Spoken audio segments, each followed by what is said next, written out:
It was Easter and we were at my parents' house. Daniel, my husband, was up in the attic helping with some cleaning.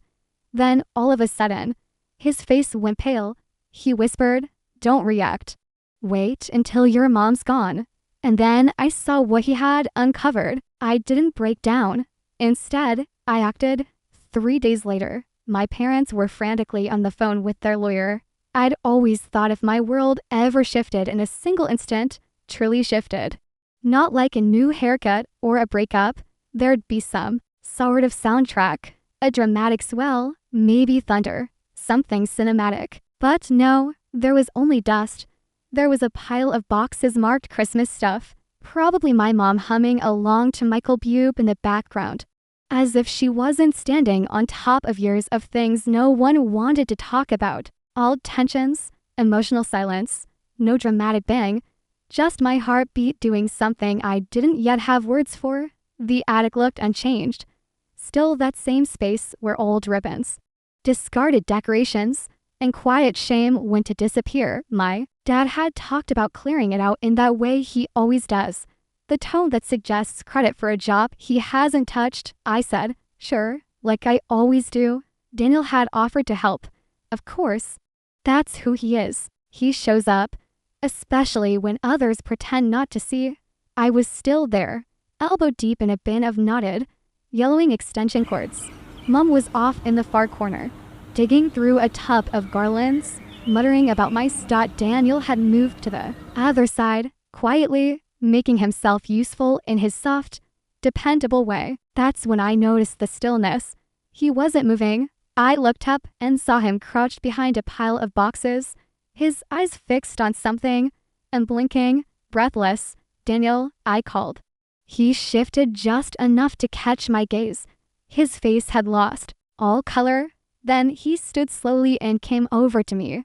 He knelt down beside me and murmured, "Don't react. Wait until your mom leaves." That was the moment I felt it. Not just unease. This was serious. The kind of serious that makes your body forget how to move. He didn't say, "Come look." Didn't whisper, "You need to see this." Just don't react. That's when my chest started burning, like my heart had pulled in a sharp breath and wouldn't let it go. "What is it?" I asked, trying to hold my voice steady. Daniel didn't respond. He glanced at my mom, now humming something else. Mariah Carey this time, which somehow made everything feel even worse. She was just a few feet away, carefully wrapping old figurines in bubble wrap like she was handling fragile antiques, not relics of buried secrets. "Not here," Daniel said. "We need her gone." I stood up like I was on autopilot, walked over to the top of the stairs, and called down, "Hey, Mom, can you check if we still have that vacuum with the hose? Might be easier than using the broom." She replied cheerfully, sing-songy as always, and headed downstairs like this was just another day, not the beginning of everything falling apart. The moment she vanished, Daniel rose and pointed. There was a gap behind the insulation, barely noticeable, like a crease in the wall someone had tried to erase. Boxes had been shoved in front of it. A rolled-up carpet tossed on top like a cover for something bruised and hidden. Daniel didn't touch it. He only stepped aside and watched me. I moved the boxes with hands that didn't feel like mine. There was a cardboard box shoved in sideways. Nothing fancy, just taped shut. The flaps a little loose, like it had been opened recently and closed in a hurry. I pulled it out and lifted the lid inside a folder, cream-cold, slightly creased. Neat, tidy. I picked it up. It felt too heavy for what it was. My fingers were sweating. I flipped it over. My full name was printed on the front. Daniel didn't say anything, but I didn't need him to. I looked at his face, tight, unreadable, and I knew he'd seen this already. He must have opened it just enough to understand. Just enough to know I needed to see it for myself. The date underneath. My name stopped me cold. 19 years ago. I opened it. Not all the way, just enough to see the header. The formatting like a page deliberately printed for legal use. Daniel leaned in and tapped a section with his finger gently. I read a single sentence, maybe less. Then I stopped reading. My body didn't move, but it felt like my brain had taken a step backward. The air in the attic changed, not physically, emotionally. It felt like someone had switched on a light. Didn't know was there. My ears started ringing. I could still hear Michael boo downstairs, my mom laughing at her own joke, my dad probably pretending not to hear anything. Eventually, I whispered, "We need to leave, please." Now, Daniel nodded. We folded the folder, tucked it inside my coat like it had always been there, and walked downstairs in silence.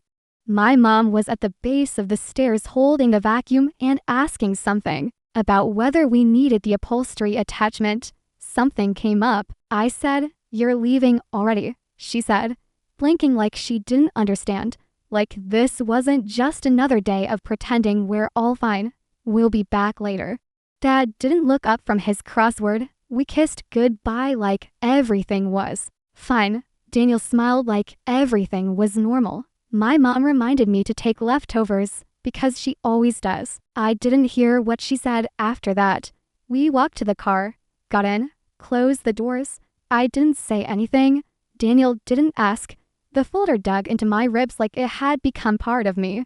Something had just come undone. Or maybe something had finally fallen into place. I didn't know yet. All I knew was that this wasn't over. Not even close. I used to think all younger siblings felt like background characters. Like our main role was to react to the plot happening to someone else. But then I grew up and realized, no, sometimes the spotlight just genuinely never swings your way. My sister Natalie was born for years before me and apparently for 100 years wiser. From the moment I had language, I understood that she was the reference point. Everything about me was filtered through her. Natalie liked math. I was more creative. Natalie made straight A's. I had a good attitude. Natalie got a trophy. I got a participation ribbon and a reminder to smile for the photo. It wasn't cruelty. It was subtler than that. My parents, my mom especially, had a way of comparing us without sounding like they were doing it, like they were just noticing something like the weather. And I, being the observant little sponge I was, learned to stop asking for too much space or attention or breath. Natalie's life took off like something you'd read in a lifestyle blog and roll your eyes at. She got a scholarship to some competitive business program, one of those ones that's hard to pronounce and always sounds more expensive than it should be. There was a photo of her holding a certificate with her name on it, beaming mom standing next to her like she just personally handed her the future after graduation. Natalie launched her own company, a wellness and productivity coaching business, mindfulness journaling, digital planners, clean fonts, curated lighting. It had vision statements and Instagram testimonials before it had walls. It worked immediately. She got grants, clients, interviews, the kind of traction that made people say things like, "She's a natural," and "Some people are just built for this." And the more successful she got, the more impossible she became. She was arrogant in the kind of way people forgive if they're photogenic and good with a microphone. She started interrupting people mid-sentence, correcting them in casual conversation, throwing around words like energy alignment, as if the rest of us were just trying to keep up. She called me cute once for still renting, as in, "Oh my god, that's so cute. You're still in that little apartment, right?" Like I was a rescue dog with a good attitude. My mom was obsessed, not proud, obsessed. She didn't just support it. She followed it. She kept copies of the course booklets. She reposted quotes on Facebook. She said things like, "Natalie's changing lives," as if we were all part of a religion. And Natalie was the woman on the stage with the mic. She asked how the business was going constantly. She gave her marketing advice. She read all the testimonials out loud, like bedtime stories. She didn't ask me much. She didn't know what I did for work. Not really. Sometimes she got the job title, right? Sometimes she didn't. I stopped correcting her around 2019. Natalie didn't ask either, unless it was in that half-laughing performative way, like she was including me out of obligation. And then, when I answer, she'd nod vaguely, say, "Oh, That's good for you. And change the subject. There was one person who didn't treat me like a placeholder. Sylvia. I was told she was my great aunt. Though she never felt distant like that, she felt close, steady. Like someone who remembered things about you that you hadn't said out loud. Her house smelled like lemon soap and old books. She had this glass-fronted cabinet full of teacups she never used, and photo frames with nobody in them. She listened more than she talked, which made her the exact opposite of everyone else in my family. She gave me birthday cards with folded bills inside, asked what I was reading, took me for walks, and called me clever in a way that didn't feel like filler. Once in her garden, she leaned down and said, "Maybe this place will be yours one day." I was 7. I didn't know what she meant. I just liked how it sounded. She died when I was 9. I don't remember seeing her sick. I just remember one day she was there and then she wasn't after the funeral. My parents told me she'd had debts, that her big house was mostly illusion, that there was nothing left to inherit. She lived big, but she owed bigger. My mom said like it was wisdom. They repeated it often enough that it started to sound rehearsed. I remember nodding and saying nothing. I remember stopping myself from asking if I could still wear the bracelet she gave me in the car. I opened the folder. There was no dramatic breath-holding moment, no slow turning of the pages. I just opened it. I needed to see it. I needed something to tell me. I hadn't imagined the weight of Daniel's voice when he'd said, "You need to see this." My name was at the top. The date 19 years ago. It was a trust created by Sylvia. The documents were legal, formal, embossed with the kind of seals that mean something. The trust was in my name. Sylvia had named Carol and Richard, my parents, or so I thought. As guardians and financial trustees, the terms were clear. They were to disclose everything on my 18th birthday. The assets, whatever they were mine. There was also a letter. It was folded between the pages, tucked carefully, like someone was hoping it would survive being ignored. I opened it. "My dearest Mar, if you're reading this, then I'm already gone.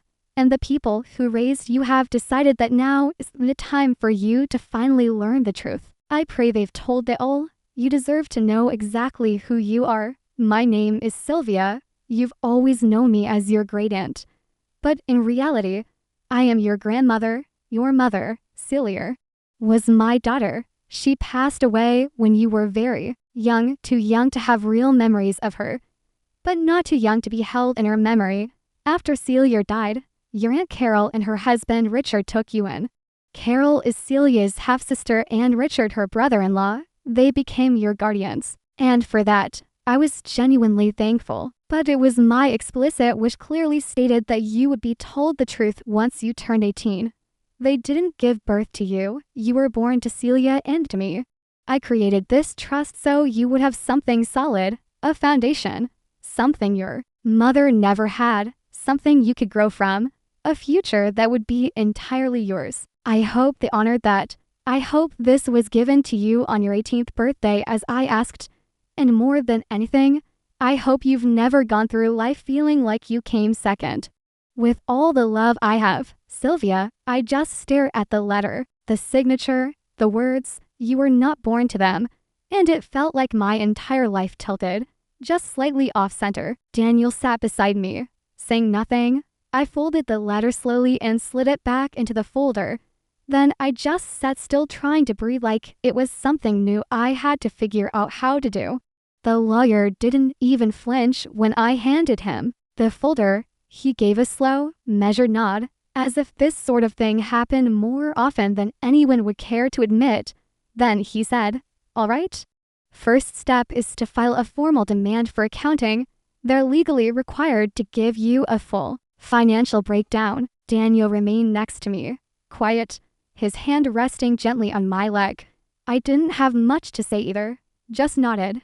It felt like I was relearning how to exist, but everything was submerged. Like I was underwater. The letter was sent out later that week. I imagined it landing on their doorstep, neatly sealed in a plain envelope. The return address typed in sharp black ink. Very formal, very civil, a grenade disguised as a question. They didn't call right away. Not until day 2, at exactly 10 o'clock a.m., my phone lit up. Mom, I let it ring once before picking up. Her tone was sharp from the very first word. Are you serious? Not hello, not what's going on. Just straight up indignation. You're suing us, she snapped. After everything we've done for you? I didn't reply. She got louder. You ungrateful little girl. You wouldn't even be here if it weren't for us. I nearly laughed, not because it was humorous, but because it was familiar. That tone, that volume shift, that patented brand of maternal outrage that always made me feel like a live wire waiting to snap. Mom, I said, my voice flat. Don't call me that. Not right now. In the background, I could hear movement, footsteps. I pictured her pacing across the kitchen. Cordless phone clutched tightly in one hand and fury burning in the other. I wondered if she was still wearing that apron with the lemons on it. We took you in, she said. We raised you. We paid for your food. Do you know how much it costs to raise a child? And this is how you thank us it wasn't yours to pay with. There was a pause just long enough to know I'd hit something. Then Richard's voice cut in from the background. Tell her we'll fight it. We're not letting her destroy everything. They were on speaker. Of course they were. You're not a victim, Mar. Carol snapped. We did what we had to do. It wasn't that much money. I will see how much when the accounting comes in, I said. She scoffed. Oh, please. You think this is going to fix you?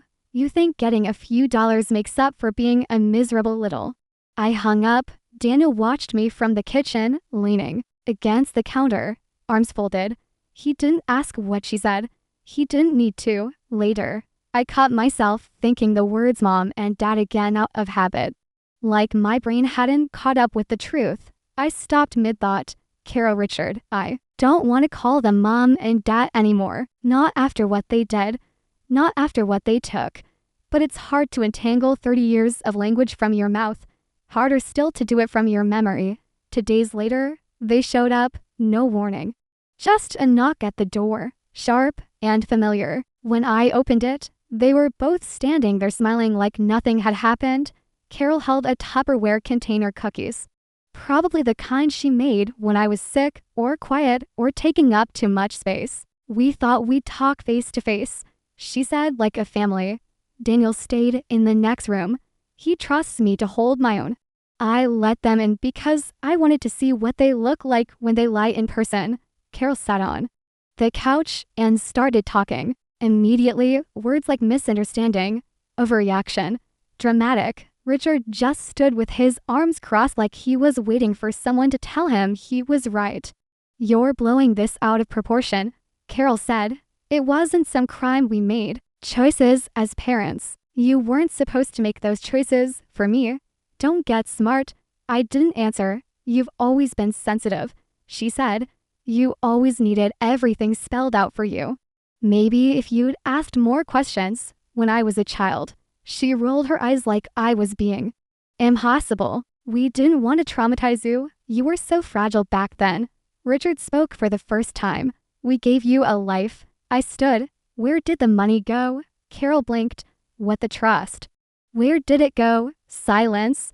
Did it go to Natalie? Carol's jaw tightened. You think we're going to stand here and justify every choice we made for you? You mean the choices you made without me? You weren't ready, she snapped. We used it where it mattered. So it did go to Natalie. Richard stepped in, voice low and final. It went to someone who deserved it. That was it. That was it. That was the moment. I didn't say anything else. I opened the door and waited. They stood there for a second too long, as if daring me to flinch. You're not our daughter anymore, Carol said. Hope you're happy. She left the cookies on the table on her way out. That night, I sat at the kitchen table and wrote a message to my lawyer. Proceed with the suit. Include Natalie. Daniel didn't ask what happened. He just poured me tea and sat down across from me like he was going to stay as long as it took. They offered me a deal. $150. Zozin wired directly. If I drop the case and let this whole thing go, their words not mine, it came. In an email, no greeting, no apology. Just numbers and the softest legal threat you can write in 12-point font. Daniel read it first and slid the laptop across the table like it might bite. That's more than enough. The message said, "You didn't earn it anyway." There was a line at the end. I kept reading.